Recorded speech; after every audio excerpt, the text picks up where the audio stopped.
کہ آپ کو تمام ایسے مقامات ملتے جائیں گے کہ جہاں جنات آئمہ کے پاس تشریف لائے ہیں اور انہوں نے آئمہ سے مشورے کیے.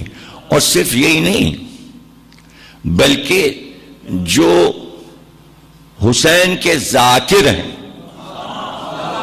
ان سے بھی ملاقاتیں کی ہیں.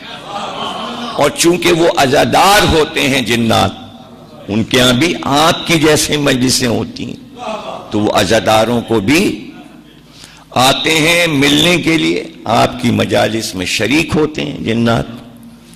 اور آپ بیٹھے مسجد میں دیکھ رہے ہیں مجلس میں کہ وہ تشریف فرما ہے ایک صاحب، اچانک آپ کی نظر جاتی کہ جب مجلس ختم ہوگی ان سے ملاقات کریں گے، لیکن جب آپ باہر نکلیں گے تو وہ آپ کو کہیں نظر نہیں آئیں گے. تو وہ کسی خوبصورت شکل میں جنات آ کے آپ کے ساتھ بیٹھ جاتے ہیں اور مجلس سنتے ہیں. اور وہ بڑے شوقین ہوتے ہیں جنات، آپ کے ساتھ مجالس میں جلوس میں ایام عزا میں آتے ہیں، شریک ہوتے ہیں. اور آپ کے بہت سے ذاکرین کو وہ اپنے یہاں لے جاتے ہیں اور ان سے مجلس سنتے ہیں. اور 3 بار خود میرا اتفاق ہوا کہ میں نے جناتوں کی مجلس پڑھی.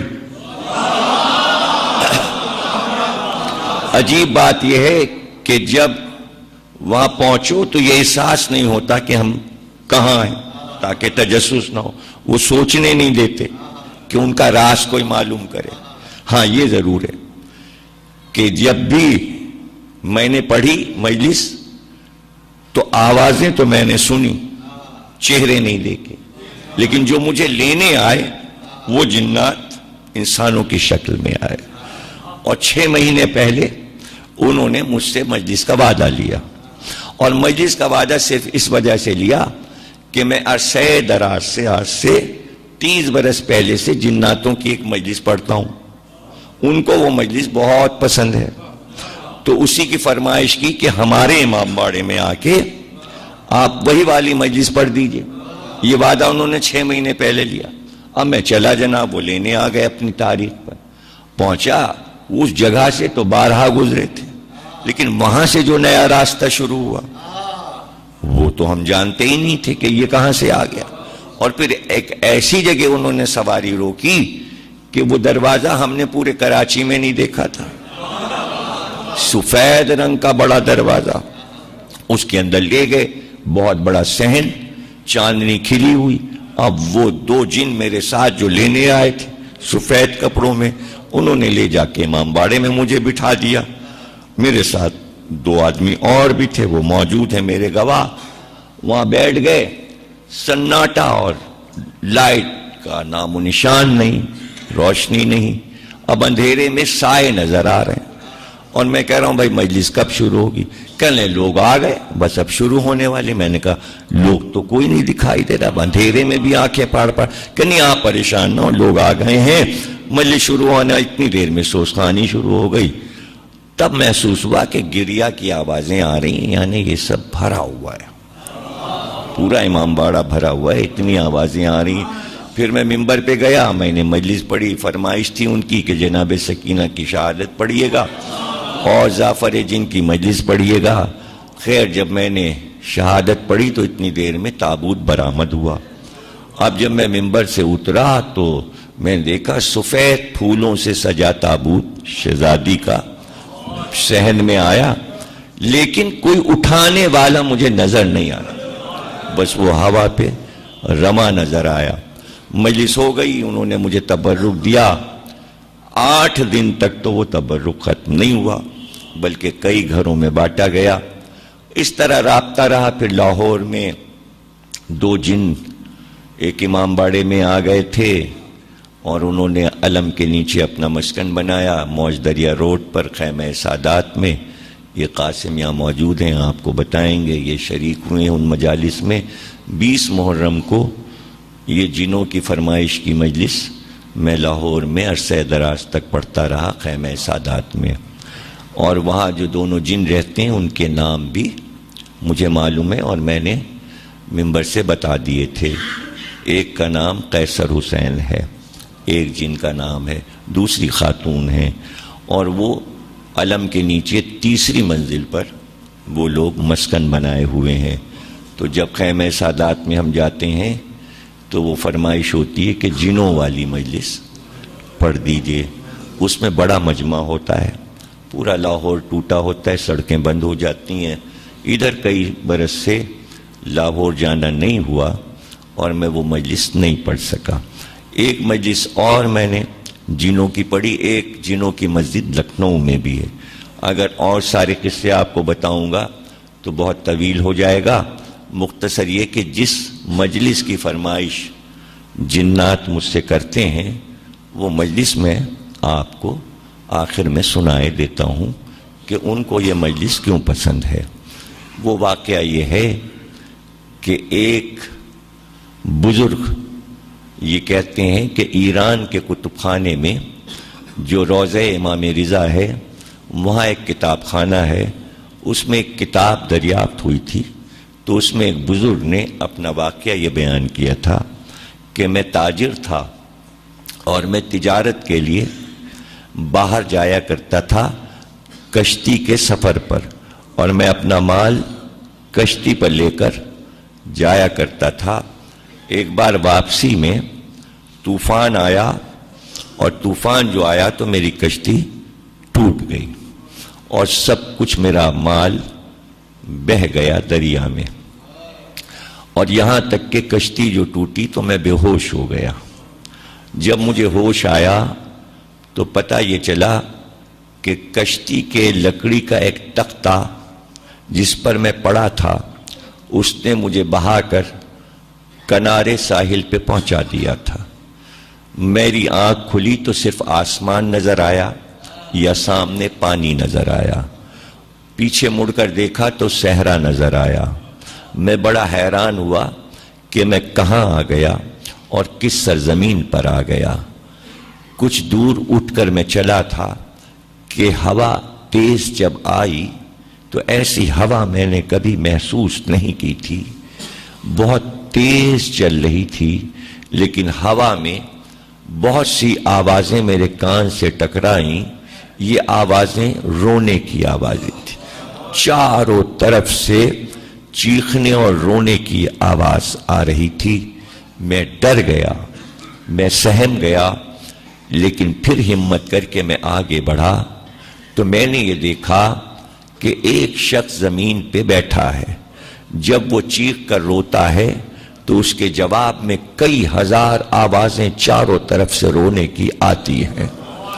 میں بہت ڈر گیا، میری ہمت نہیں پڑ رہی تھی کہ میں قریب جاؤں، اس لیے کہ اس آدمی کی جو حالت تھی وہ ایسی تھی کہ اس کے بال الجھے ہوئے اس کے چہرے پہ پڑے تھے، اس کی آنکھیں لال سرخ ہو رہی تھیں، اور وہ سر جھکائے زمین پہ بیٹھا چیخ کے روتا تھا۔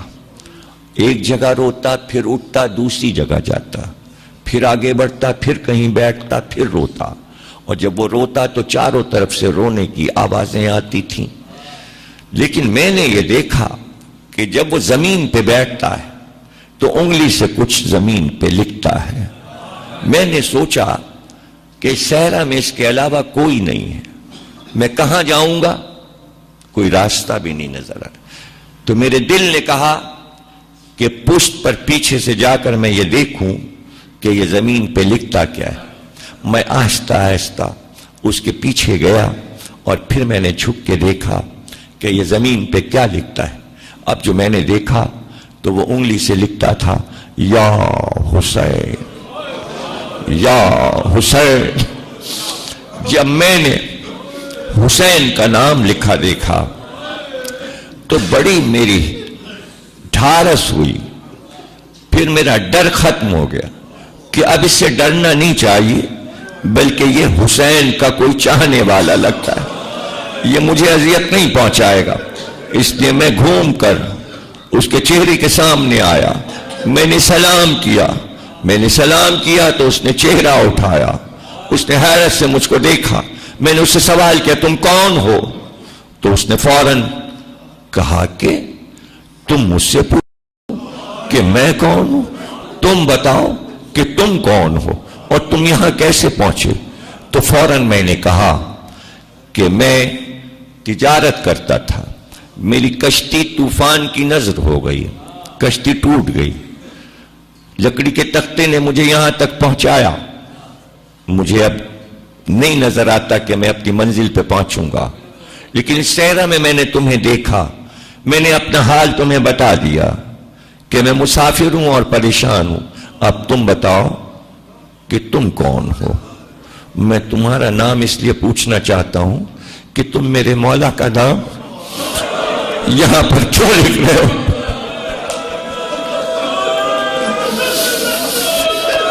میں نے اس سے کہا اس نام کی قسم مجھے بتاؤ تم کون ہو؟ تو اس نے کہا مجھے حیرت ہے کہ تم یہاں تک کیسے پہنچے، اس لیے کہ یہ صحرا ملک عدم کا کنارہ ہے، یہ دنیا کا وہ حصہ ہے جہاں آدم ذات نہیں پہنچ سکتا، تمہیں کسی طاقت نے یہاں پہنچایا ہے اور تم اس نام کے بارے میں پوچھتے ہو، یہ میرا آقا ہے، میں اس کا غلام ہوں۔ کہا تم کون ہو؟ تو اس نے سر جھکا کر کہا میں زعفر جن ہوں، میں جنوں کا بادشاہ ہوں۔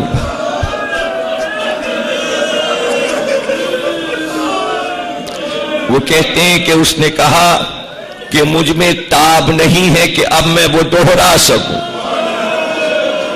تو میں مایوس ہو گیا کہ اب یہ نہیں بتائے گا، تو بے اختیار میں نے کہا درے دندان رسول کی قسم، مسجد کوفہ میں علی کے شکافتہ سر کی قسم، فاطمہ زہرا کے شکستہ پہلو کی قسم، حسن کے جگر کے 72 ٹکڑوں کی قسم، حسین کے کٹے گلے کا واسطہ مجھے بتاؤ کربلا میں کیا دیکھا؟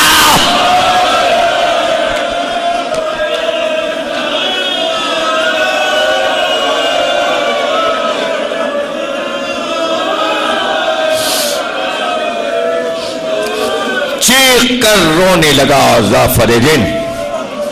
جب ہوش آیا اس نے کہا تم نے اتنی قسمیں دی ہیں تو سنو، میرے تاج پوشی کا جشن ہوتا تھا میرے دربار میں، تمام جنات میرے دربار میں حاضر ہوا کرتے تھے، جب سے مولا علی نے میرے سر پر تاج رکھا تھا میں ولایت علی کی یاد میں جشن مناتا تھا کہ آج کا وہ دن ہے کہ جناتوں کی حکومت مولا علی نے مجھ کو عطا کی، اس لیے میرے دربار میں سارے سردار اجنہ جمع ہو جاتے تھے اور خوشی کا اظہار ہوتا تھا، اور اس وقت دوبارہ میرے سر پہ تاج رکھا جاتا تھا اور میں تخت پہ بیٹھتا تھا۔ اچانک جشن ہو رہا تھا کہ 2 جنات میرے ساتھی میرے دربار میں روتے ہوئے داخل ہوئے۔ میں نے کہا آج خوشی کا موقع ہے، تم رو کیوں رہے ہو؟ تو انہوں نے کہا ابھی میں نجف سے زیارت کر کے جو نکلا کہ تیرے دربار میں حاضر ہو تو میرا رخ کربلا کی طرف ہو گیا۔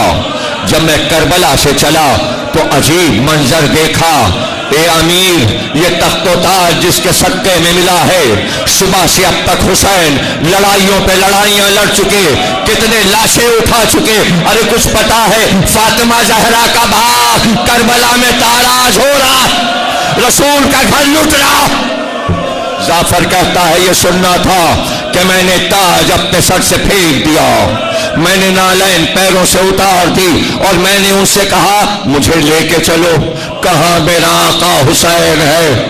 زعفر کہتا ہے میں نے اپنی فوج کو حکم دیا کہ پوری فوج تیار ہو جائے اور فضا میں آ جائے، میرے ساتھی جن آگے آگے فضا میں پرواز کرتے چلے، پیچھے پیچھے میں اور میرا لشکر سارا ساتھ، یہاں تک کہ جب میں پہنچا عراق کی سرزمین پر تو مجھے دریائے فرات نظر آیا، دریائے فرات کے کنارے مجھے ایک شیر کا لاشا نظر آیا جس کے دونوں شانے کٹے تھے۔ میں نے اپنے ساتھیوں سے پوچھا یہ کس کا لاشا ہے؟ اس کا چہرہ تو علی جیسا ہے۔ تو میرے ساتھیوں نے کہا یہ حسین کا علمدار عباس مارا گیا ابھی ابھی۔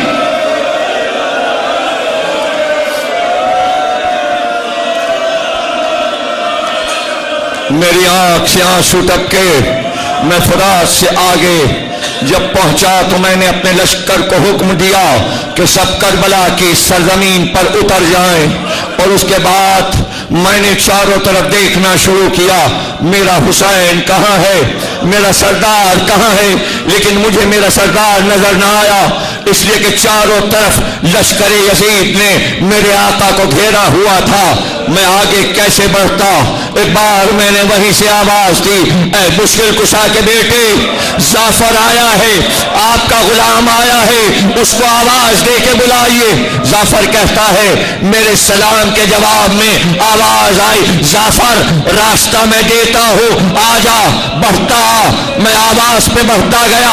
اب جو میں آگے بڑھا تو عجیب شان دیکھی، ایسی شان میں نے کسی نبی کی نہیں دیکھی تھی. میں نے دیکھا کہ دور دور لشکر یزید تھا، لیکن بیچ کے حصے میں کافی جگہ پر بالکل زمین صاف تھی اور یزید کا لشکر نہیں تھا. لیکن میں نے یہ دیکھا کہ حسین ذوالجناح پہ بیٹھے تھے اور زخمی تھے، اور ہر زخم سے لہو ٹپک رہا تھا. حسین نے ایک رکاب سے اپنا پیر نکال کر زین پر اٹھا کے رکھ لیا تھا. ایسے بیٹھے تھے جیسے تخت پر بادشاہ بیٹھتا ہے. میں نے ایسی شان کبھی نہیں دیکھی تھی، لیکن اب جو غور سے میں نے دیکھا تو میں نے دیکھا ذوالجناح کی لجام پکڑے ایک خوبصورت جوان موجود ہے، ایک بزرگ دائیں طرف، ایک بزرگ بائیں طرف، ایک جوان ایک شانے کے پاس، دوسرا جوان دوسرے شانے کے پاس. میں نے سلام کر کے پوچھا آقا یہ کون لوگ ہیں؟ کہا آجا آجا، ادب سے آ، یہ میرے نانا رسول خدا ہے، ادب سے آ، یہ میرے والد گرامی علی مرتضیٰ ہے، یہ جو تو دیکھ رہا ہے جو میرا بازو دبا رہا ہے یہ میرے بھائی حسن مصطفیٰ ہے، یہ میرے چچا حمزہ ہے، یہ میرے چچا جعفر ہیں. اب جو میں نے نگاہ اٹھا کر دیکھا تو ذوالجناح کے چاروں طرف میں نے دیکھا کہ تمام انبیاء موجود تھے. ذوالجناح سے قریب آدم خلیل اللہ کھڑے تھے، نوح نبی اللہ کھڑے تھے، ابراہیم خلیل اللہ کھڑے تھے، موسیٰ کلیم اللہ کھڑے تھے، عیسیٰ روح اللہ کھڑے تھے، اور لجام ذوالجناح کو جبریل تھامے ہوئے تھے. میں نے ادب سے ہر نبی کو سلام کیا. اب میں آگے کیسے بڑھتا؟ انبیاء کی قطاریں تھیں. پھر دوسری طرف نگاہ اٹھائی، آسمان کے سارے فرشتے سر کو جھکائے حسین کے سامنے مؤدب کھڑے تھے. پھر تیسری جانب دیکھا تو سارے جنات، جتنے بھی جناتوں کے بادشاہ تھے وہ سب خاموش کھڑے تھے. انبیاء سر جھکائے، ابراہیم خلیل اللہ خاموش. ہاں یہ دیکھا کہ اگر کوئی بڑھتا تھا تو وہ رسول اللہ تھے، ان کے ہاتھ میں ایک شیشہ تھا، اور جب حسین کا لہو ٹپکتا تو بڑھ کر اس شیشے میں لے لیتے، زمین پر لہو نہ گرنے دیتے. حسن مصطفیٰ بازو کو سہلاتے تھے، بازو کو سہلاتے تھے. تو میں نے پوچھا یہ زخم کیسا ہے جسے آپ کے بھائی سہلا رہے ہیں؟ تو بے اختیار کہا یہ زخم تیر نہیں، شغل زندگانی ہے، یہ ہمارے اصغر بے شیر کی نشانی ہے، یہ ہمارے اصغر بے شیر کی نشانی ہے. جعفر کہتا ہے میں اور تھوڑا سا قریب ہوا تو میں نے دیکھا کہ جبریل امی حسین سے یہ کہہ رہے تھے کہ اللہ کا پیغام یہ آیا ہے کہ اگر حسین کہہ دیں تو آج سورج کو بجھا دیا جائے، اگر آج حسین کہہ دیں تو ستاروں کو زمین پہ گرا دیا جائے، آج اگر حسین کہہ دیں تو یہ زمین پھٹ جائے، آج اگر یہ حسین کہہ دیں تو یہ آسمان زمین پہ گر جائے. تو اس وقت میں نے دیکھا میرا شہزادہ مسکرایا اور مسکرا کر کہا جبریل تم یہ پیغام مجھ کو سنا رہے ہو، اور جب میں چھوٹا سا تھا تو محضر لے کر آئے تھے کہ حسین ذبح کیا جائے گا، اور تم گواہ بنے تھے اور تم نے دستخط کیے تھے۔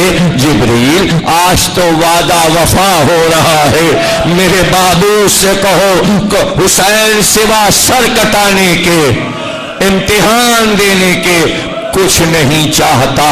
یہ گفتگو تھی تو میں نے یہ دیکھا، جعفر کہتا ہے کہ ہونٹ خشک تھے تو میں نے کہا آقا فرات قریب ہے، کہیے تو پانی لاؤں، آپ بہت پیاسے معلوم ہوتے ہیں۔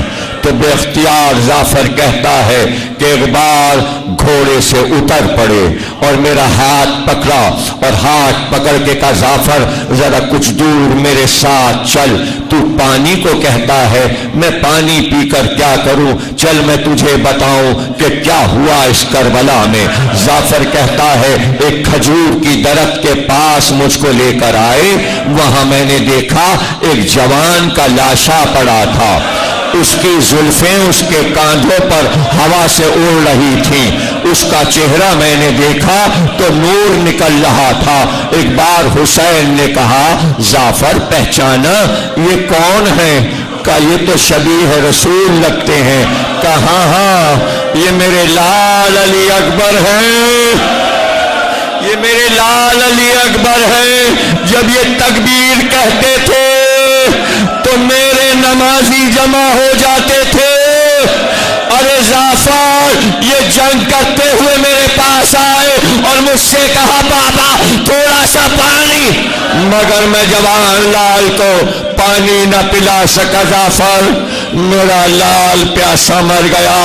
جعفر کہتا ہے پھر کچھ دور اور بڑھے اور ایک قنات کے پاس لائے، میں نے دیکھا ایک چھوٹی سی قبر بنی تھی۔ کہا جعفر یہ رباب کا لال علی اصغر میرے ہاتھ پر پیاسا تڑپ کے مر گیا، میں نے یہاں علی اصغر کو دفن کیا۔ جب میرے بچے پیاسے مر گئے، یہ بتا اب میں پانی پی کر کیا کروں؟ جعفر اب میں پانی نہیں پیوں گا، اب میں پیاسا جاؤں گا، نانا مجھے لینے آئے ہیں، بابا مجھے لینے آئے ہیں، بھیا حسن مجھے لینے آئے ہیں۔ تو جعفر کہتا ہے کہ اگر آپ اجازت دیجئے تو میں تلوار نکال کر ان سے جنگ کروں اور میں ان کا خاتمہ کر دوں۔ تو بے اختیار کا جعفر یہ کیسے ہو سکتا ہے کہ تجھے یہ لوگ دیکھ نہیں سکیں گے اور تو ان کو دیکھ رہا ہوگا؟ تو بے اختیار میں نے ہاتھوں کو باندھ کر کہا کہ بدر کی لڑائی میں فرشتے آئے تھے اور رسول اللہ کی مدد کی تھی، اور لشکر جو تھا کافروں کا وہ فرشتوں کو نہیں دیکھ سکتا تھا، تو اس وقت اللہ نے اذن کیوں دیا؟ آج مجھے اذن مل جائے۔ تو بے اختیار کہا وہ نانا کا زمانہ تھا، آج تو سر دینا ہی دینا ہے، اس لیے حسین کو فتح نہیں چاہیے۔ جعفر اب پیچھے ہٹ جا، جعفر اب پیچھے ہٹ جا، بس اب زیادہ بات میں تجھ سے نہیں کر سکتا۔ جعفر کہتا ہے یہ کہہ کر حسین گھوڑے پر سوار ہوئے۔ جب گھوڑے پر سوار ہو گئے تو ایک بار جبریل کی طرف مخاطب ہوئے اور کہا جبریل امی انبیاء سے کہو کہ ملاقات ہو چکی، آدم سے کہو اپنے حجرے میں واپس جائیں، نوح سے کہو واپس جائیں، ابراہیم سے کہو واپس جائیں، موسیٰ سے کہو واپس جائیں، عیسیٰ سے کہو واپس جائیں۔ ایک ایک نبی سر جھکا کر واپس چلا، دیکھتے ہی دیکھتے 1,24,000 انبیاء جنت کو واپس گئے۔ پھر حسین نے کہا کہ جبریل فرشتوں سے کہو آسمان کو واپس جائیں، دیکھتے ہی دیکھتے سارے فرشتے حکم پر واپس چلے، میدان خالی ہونے لگا۔ میں نے وہاں سے پکار کر کہا یہ تو آپ کا آخری دربار تھا، ایسا دربار تو کسی نبی اور کسی امام کا نہیں دیکھا، آپ کے دربار برخاست کیوں کر رہے ہیں؟ کہ جعفر میرے قریب آ اور میری آخری بات سن لے، اپنی قوم سے کہہ دے کہ یہ بھی واپس جائے اور اپنی قوم کو واپس لے کر جا۔ تو میں نے رو کر کہا میں جا کر کیا کروں گا، میں واپس جا کر کیا کروں گا؟ کہا جا جب تک زندہ رہنا، جب ٹھنڈا پانی پینا تو حسین کو یاد کرنا اور میری تعزیہ داری کرتے رہنا، میری عزاداری کرتے رہنا اور روتے رہنا اور ماتم کرتے رہنا۔ یہ کہہ کر جعفر کہتا ہے حسین نے اپنے گھوڑے کی لگام کو کھینچا اور کہا جعفر تو کہہ رہا تھا کہ میں لڑ کر دکھاؤں، آج دیکھ حسین کیسے لڑتا ہے۔ جعفر کہتا ہے کہ میرے آقا نے ایک بار ذوالفقار نکالی اور حملہ کیا، اور یہ کہہ کر حملہ کیا جس کے جوان بیٹے کو مارا، اب اب اس کی لڑائی دیکھو، جس کے برابر کے بھائی کو مارا اب اس کی لڑائی دیکھو۔ جعفر کہتا ہے ایسی لڑائی میں نے میدان جنگ میں نہیں دیکھی۔ اس کے بعد جعفر کہتا ہے حملہ کر کے حسین پھر واپس آئے اور کہا جعفر تو اب تک گیا نہیں، کہ کچھ اور اجازت دیجیے کہ میں میدان میں ٹھہر جاؤں۔ تو ایک جملہ ایسا کہا کہ پھر میں وہاں رک نہیں سکا۔ وہ جملہ یہ تھا جعفر اب یہاں کوئی نہیں ٹھہر سکتا، اس لیے کہ کچھ دیر میں اماں کی سواری آنے والی ہے، اماں کی ہماری اب جا، واپس جا۔ ماتم حسین، ماتم حسین۔